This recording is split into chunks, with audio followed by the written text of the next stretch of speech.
कहानी है 1938 कैरली नाम के एक आदमी की, हंगेरियन आर्मी में, और वो उस कंट्री का बेस्ट पिस्टल शूटर था।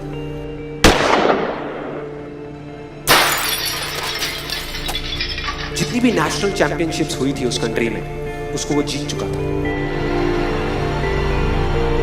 और सबको ऑलमोस्ट कंफर्म था कि 1940s में जो ओलंपिक्स होने वाले हैं उसमें गोल्ड मेडल केरली को ही मिलेगा। और उसने सालों से ट्रेनिंग करी थी। उसका एक ही सपना था, एक ही फोकस था कि मुझे अपने इस हाथ को दुनिया का बेस्ट शूटिंग हैंड बनाना है, बेस्ट बनाना है, बेस्ट बनाना है। और वो कामयाब हो गया, उसने बना लिया बेस्ट शूटिंग हैंड। सिर्फ 2 साल का फर्क था। 1938 में एक आर्मी का ट्रेनिंग कैंप चल रहा था। क्योंकि वो आर्मी में था तो एक एक्सीडेंट हो गया। उसके उसी हाथ में जिससे उसने गोल्ड मेडल जीतना था, उसमें एक हैंड ग्रेनेड फट गया और वो हाथ चला गया। जो उसका सपना था, जो फोकस था, सब खत्म।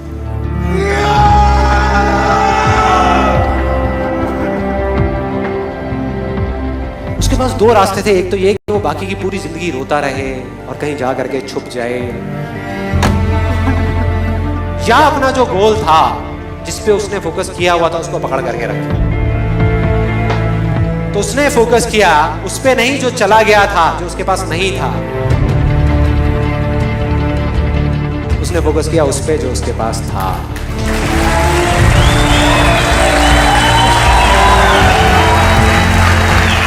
जो उसके पास था, और क्या था उसके पास में? एक लेफ्ट हैंड, एक ऐसा हाथ जिससे वो लिख तक नहीं सकता था। 1 महीने तक उसका हॉस्पिटल में इलाज चला इस हाथ के लिए, और सही 1 महीने बाद अपनी ट्रेनिंग शुरू कर दी इस हाथ के लिए।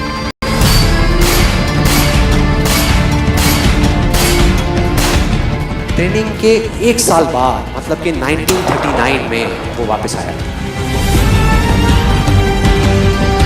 नेशनल चैंपियनशिप्स हो रही थी वहीं पे हंगरी में, और बाकी भी बहुत सारे पिस्टल शूटर्स थे वहां पे।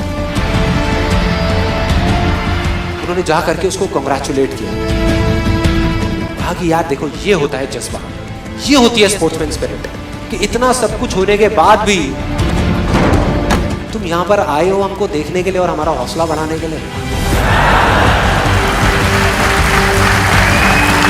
किसी को नहीं पता था कि वो 1 साल से अपनी ट्रेनिंग कर रहा था लेफ्ट हैंड की, और उसने जवाब दिया,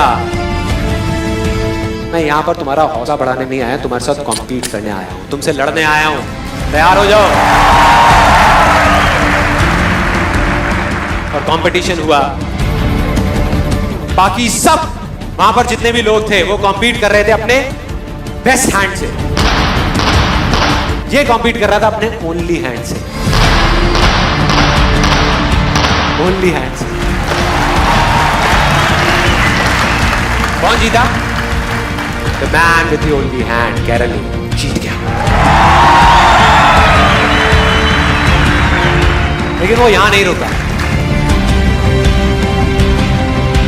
उसका गोल क्लियर था कि मुझे इस हाथ को इस कंट्री का नहीं, इस पूरी दुनिया का बेस्ट शूटिंग हैंड बनाना है। उसने अपना सारा फोकस उठा करके डाला 1940 पे, जब ओलंपिक्स होने वाले थे। लेकिन 1940s के ओलंपिक्स कैंसिल हो गए वर्ल्ड वॉर की वजह से।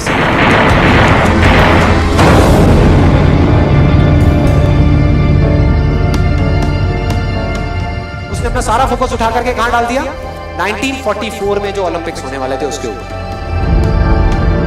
और 1944 में जो ओलंपिक्स होने वाले थे वो भी कैंसिल हो गए वर्ल्ड वॉर की वजह से। फिर से कैंसिल।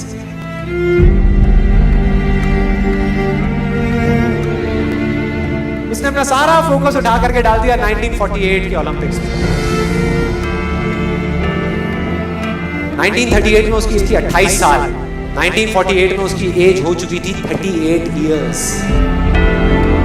और जो यंगर जो प्लेयर्स आते हैं निकल करके, उनसे कॉम्पीट करना मुश्किल होता चला जाता है। लेकिन मुश्किल नाम का ये वर्ड था ही नहीं उसकी डिक्शनरी में। वो गया, पूरे वर्ल्ड के बेस्ट शूटर्स आए हुए थे जो अपने बेस्ट हैंड से कॉम्पीट कर रहे थे, और ये अपने ओनली हैंड से कॉम्पीट कर रहा था। और कौन जीता? The man with the only hand.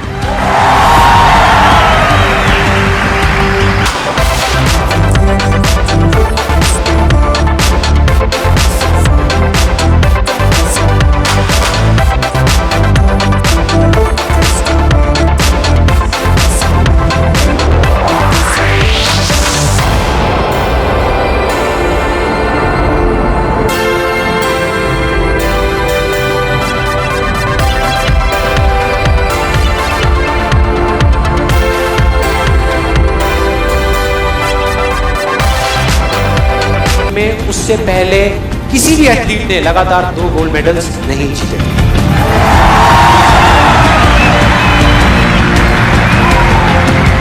अब किसी भी लूजर के पास चले जाओ, उसके पास लिस्ट होगी बहानों की कि मैं इस वजह से फेल हुआ अपनी लाइफ में, इस वजह से मैं कुछ नहीं कर पाया। बहुत लंबी लिस्ट है। और दूसरी तरफ विनर के पास चले जाओ, उसके पास में 1000 वजह होगी वो ना करने की जो वो करना चाहता है, सिर्फ एक वजह होगी वो करने की जो वो करना चाहता है, और वो कर जाएगा।